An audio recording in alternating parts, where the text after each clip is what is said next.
Hey, what's up, y'all? Well, today is actually Saturday, and I got a lot of work to do today, and I figured I would just do a vlog today, take you through my whole day, show you everything I got planned here for this Saturday.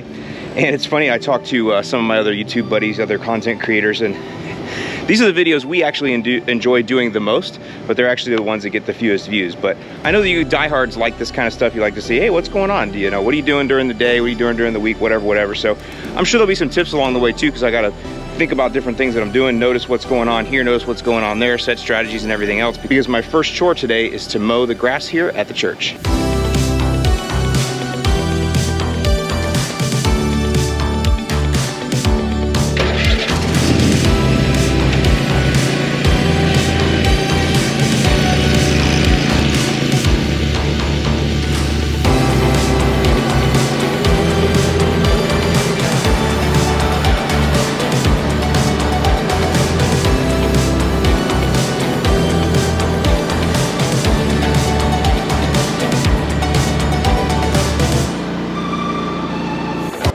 Hey, what are you guys doing in my grass? You're not pooping in my grass, are you? Huh? Let's guys go back to the lake where you belong. Stay out of here. Hey, look at that. You could fly. I always never knew you could. So this is the zoysia out here at the church, and I definitely need to get down some disease control. I've been spending so much time at the Freedom Factory. Those over there are dead weeds I sprayed. But yeah, I've been spending so much time at the Freedom Factory, I haven't been able to get out here like I like to. And we have major large patch problems out here. Comes in the winter, comes in the spring. So, time to get after it. But not today, I'll need to spray it early in the week when there are no services. And so here's a consideration to think about. I always tell you guys, when you have disease present in your lawn, especially something like large patch, you need to bag your clippings. But I have a zero turn here and it doesn't side discharge.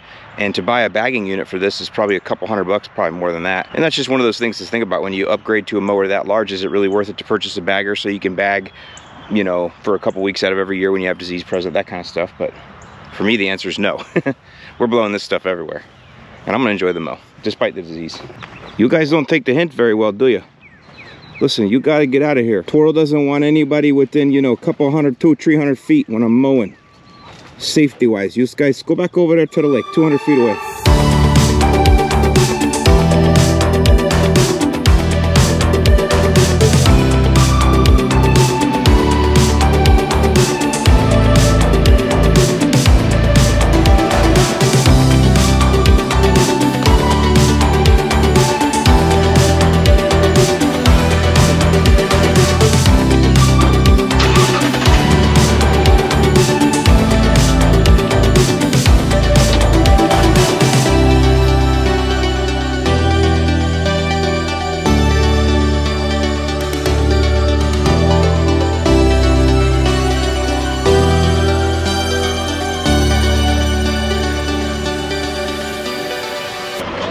How you doing? You're coming out here today. Yeah, I got to get it all fixed up. Looks good as it is. Yeah, it got trampled a little bit, so. Man, it came around so fast, it's so green. I don't think it's been that green for that race. It's so dry. Awesome, bro. You guys have fun.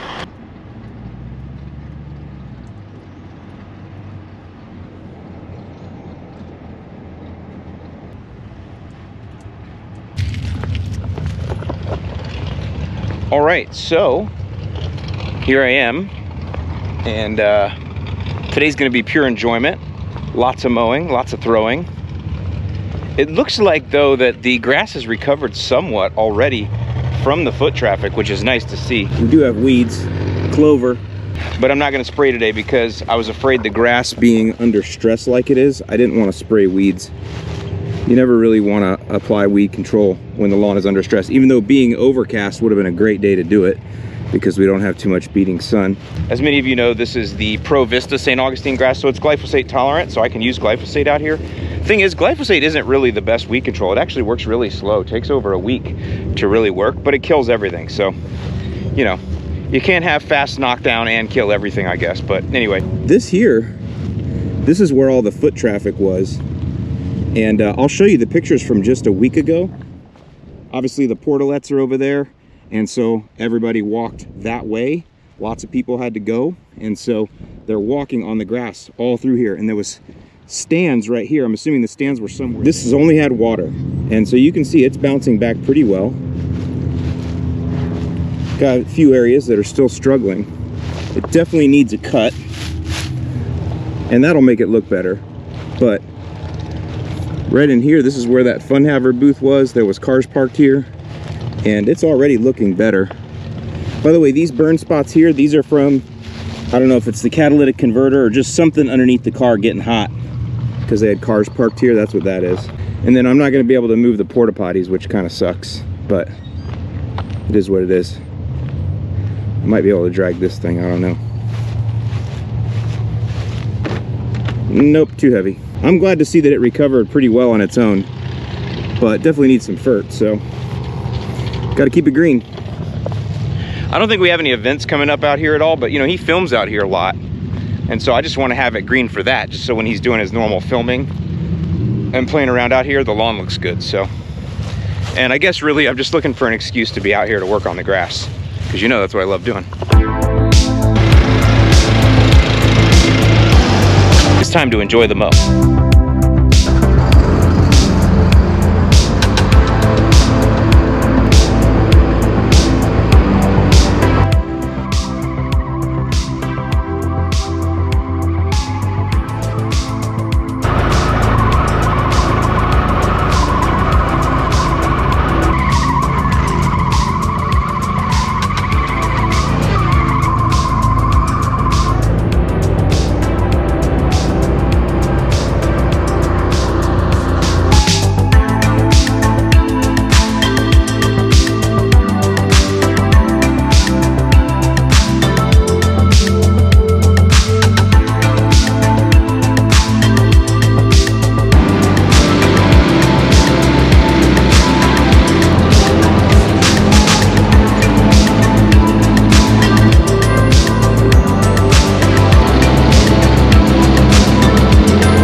I just come upon a teaching moment here.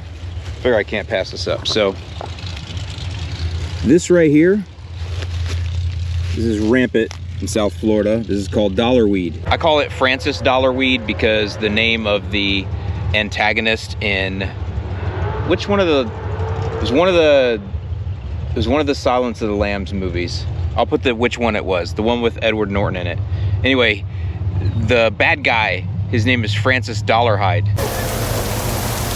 Ride with me for my pleasure. Anyway, I really like that movie because Edward Norton lives down in the Keys in that movie. But anyway, this is dollarweed, and it's really bad in Florida. Now, this is actually on one of our pyramids, we call them. And the reason this is a teaching moment is because what'll happen is I see this all the time in the groups and stuff. People will be like, oh, I have dollarweed in my lawn. How do I get rid of it? And what people will say is, well, dollarweed likes to grow in wet areas, so just dry the area up and your dollarweed problem will be good.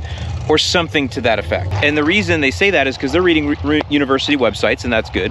And one of the things that dollarweed is known for is that it does infest into wet areas. But you have to keep reading, because that doesn't mean that's the only place that dollarweed grows. And actually, if you live in Florida and you want to know where does dollarweed grow, I'll tell you, dollarweed grows anywhere it can grow. And so what I'm getting at here is, yes, it's important to read university websites and it's important to follow what they tell you, but you need to read all of the university website. You need to read all of the information and understand also that not everything, especially in lawn care, is black and white. There's a ton of gray area in between. This area here is a slope. This is probably one of the driest areas on this entire course.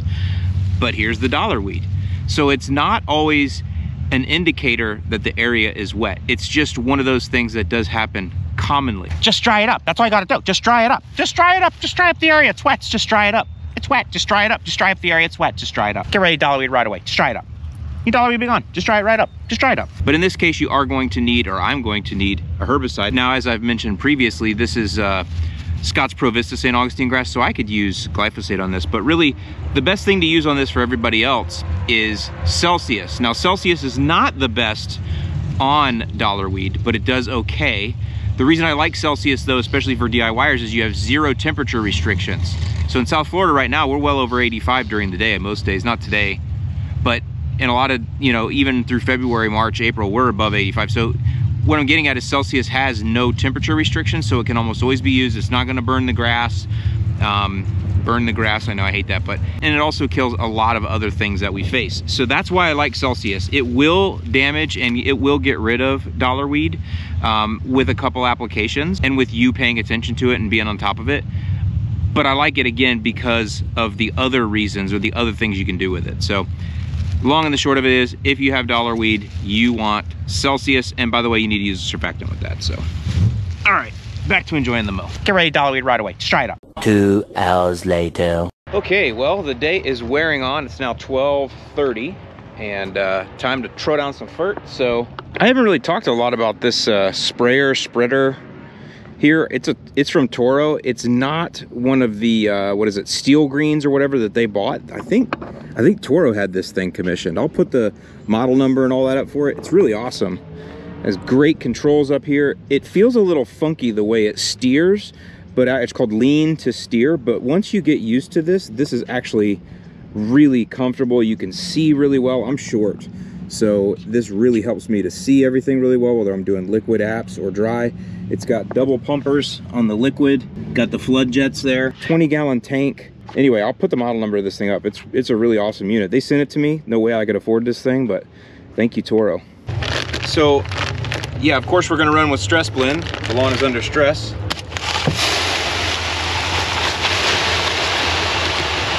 If you get a lot more red in yours than you expect, that's just the muriate of potash. Just a different source, but I like it because it's got that red, white, and blue in there. Ain't that pretty? Like 4th of July.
Figure I'd take a quick second and show you the resilience of grass, especially this St. Augustine grass, the Scott's Pro Vista St. Augustine grass.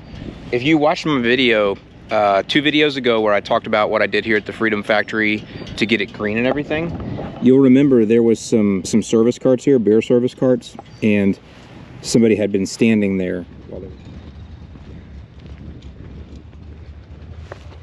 Here's a great example. So you can see whoever was serving beers standing right there for hours on end while they were serving, and this was all beat up.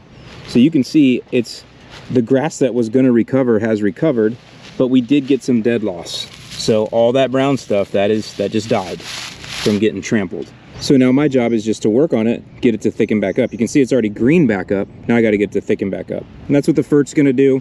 And then the liquid aeration I'm going to put on there too, which is going to help relieve any compaction that remains.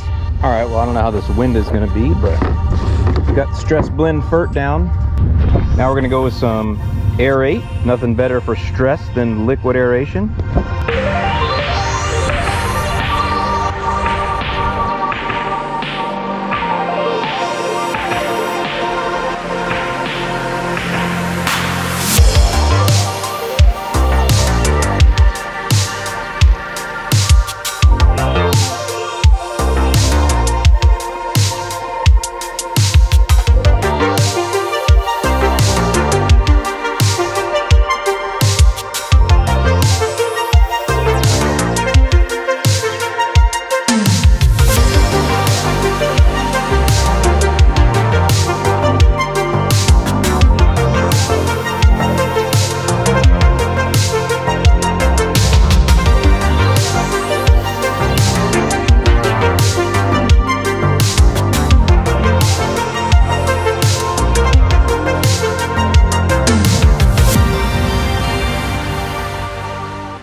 By the way, see this right here? Wild Bermuda grass. Look at it all growing in here. All over here. Look at that. Wild Bermuda grass. And look what it's growing in. Pure white beach sand. That's why Bermuda is the alpha of alphas. It can grow anywhere, even in pure white beach sand.